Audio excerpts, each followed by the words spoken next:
अस्सलाम वालेकुम। मैं तमाम पाकिस्तानियों से अपील करता हूं कि ये वीडियो आपने जरूर देखनी है। अगर आप मेरी इस बात से मुत्तफिक हैं तो आपने इसको जरूर शेयर करना है। आजकल पाकिस्तान तहरीक इंसाफ के जो चीदा चीदा लीडर थे वो अचानक आ जाते हैं और प्रेस कॉन्फ्रेंस करते हैं कि हमने पाकिस्तान तहरीक इंसाफ छोड़ दी, हमारा कोई ताल्लुक नहीं है। 9 मई की मजम्मत करते हैं और बस उसको क्लियर चिट मिल जाता है। मेरा सवाल ये है कि ये वही लोग हैं, यही वही वजीर मुशीर हैं जो पौने 4 साल इमरान खान के करीब रहे। इन्होंने इमरान खान साहब को मशवरे दिए, इन्होंने वजारतों के मजे लिए। जो भी आज तक फैसले होते रहे उन सब में इनकी मुशावरत शामिल थी। हमारा तो गिला यह है कि हम कभी इमरान खान साहब से मिलने के लिए महीनों महीनों इंतजार करते थे, हमारी मुशावरत तो कभी हुई नहीं, कभी हमारी बात सुनी नहीं गई। आज जब बुरा वक्त आया, जब 9 मई को एहतजाज हुआ और अवाम निकली और वर्कर निकले, वो किन के कहने पे निकले थे? वो आप लोगों के कहने पे निकले थे। वो अपने लिए नहीं निकले थे। किसी वर्कर ने वजीर या मुशीर नहीं बनना था, वो सिर्फ एक नजरिए के साथ थे, पार्टी के साथ थे। आज आपने प्रेस कॉन्फ्रेंस कर ली और कहा कि मेरा पीटीआई से ताल्लुक नहीं है, तो आप साफ सुथरे हो गए, सवाल ही पैदा नहीं होता। 9 मई तक जितनी भी फैसले हैं ये तमाम लीडरान उसके जिम्मेदार हैं। अगर इनको बिल्कुल क्लीन चिट मिलती है तो फिर वर्कर का कोई कसूर नहीं है। मैं तो वैसे भी अपने इदारों से अपील करता हूं, चीफ ऑफ आर्मी स्टाफ से अपील करता हूं कि रियासत मां जैसी होती है। अगर किसी वर्कर ने या आवाम ने कोई गलती की, हमारे शुहदा हमारे लिए बड़े अजीज हैं, उनके मुजस्मे भी हमारे लिए बहुत अजीज हैं।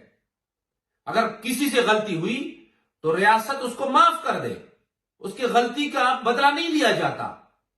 मां बाप जो है वो बच्चों से सजाएं नहीं लेते।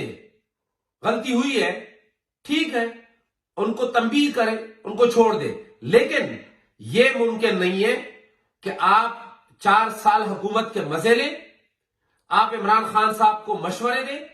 बैक बेंचर का यही हमेशा मुतालबा होता था कि ये गलत मशवरे दे रहे हैं।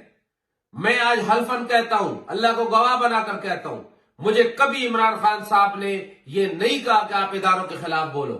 मुझे कभी इमरान खान साहब ने यह नहीं कहा कि आप खुदा न खास्ता पुरतशद्दुद सियासत करो। उन्होंने हमेशा यह बात की कि आईन और कानून के दायरे में रहते हुए हमने अपने हक के लिए लड़ना है। तो ये जो लोग जा रहे हैं छोड़ के, पहले तो इनको यह सोचना चाहिए कि आप वर्कर किसके आसरे पे छोड़ रहे हैं।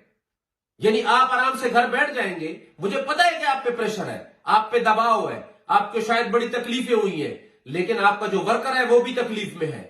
अगर आप खुद जा रहे हैं अपने घर सुकून से बैठने के लिए, तो आपको यह डिमांड भी करना चाहिए कि वर्कर को भी छोड़ा जाए, वर्कर को भी आजाद किया जाए। मैं आज तस्लीम करता हूं कि मैं अगर पीटीआई का हिस्सा हूं, मेरे हल्के से अगर कोई निकला है तो जाहिर है उसका जिम्मेदार मैं भी हूं। अगरचे मैं कहता हूं कि हमने कभी इदारों के खिलाफ, कभी अपनी फौज के खिलाफ, कभी अपनी रियासत के खिलाफ कोई बात नहीं की। हम बार बार ये कहते रहे हैं, अगर कई जबानी बात हमने की भी हो तो वो जाहिर है जज्बात होते हैं, ऐसे दिल में ऐसी कोई बात नहीं होती कि खुदा न खास्ता हम खुदा न खास्ता अपनी रियासत के खिलाफ हैं। ना कोई अवामी लोग, ना हमारे वर्कर, इस तरह की कोई बात नहीं है। तो ये जो लीडरान है, इनको ये सोचना चाहिए, इनको ये डिमांड करना चाहिए कि अगर हमें छुट्टी मिल जाती है, हम साफ सुथरे हो गए, तो पाकिस्तान तहरीक इंसाफ के वो वर्कर, अवाम जो मुश्किलात में है, उनको भी रिहाई मिलनी चाहिए और उनको भी ये आजाब से छुटकारा मिलना चाहिए।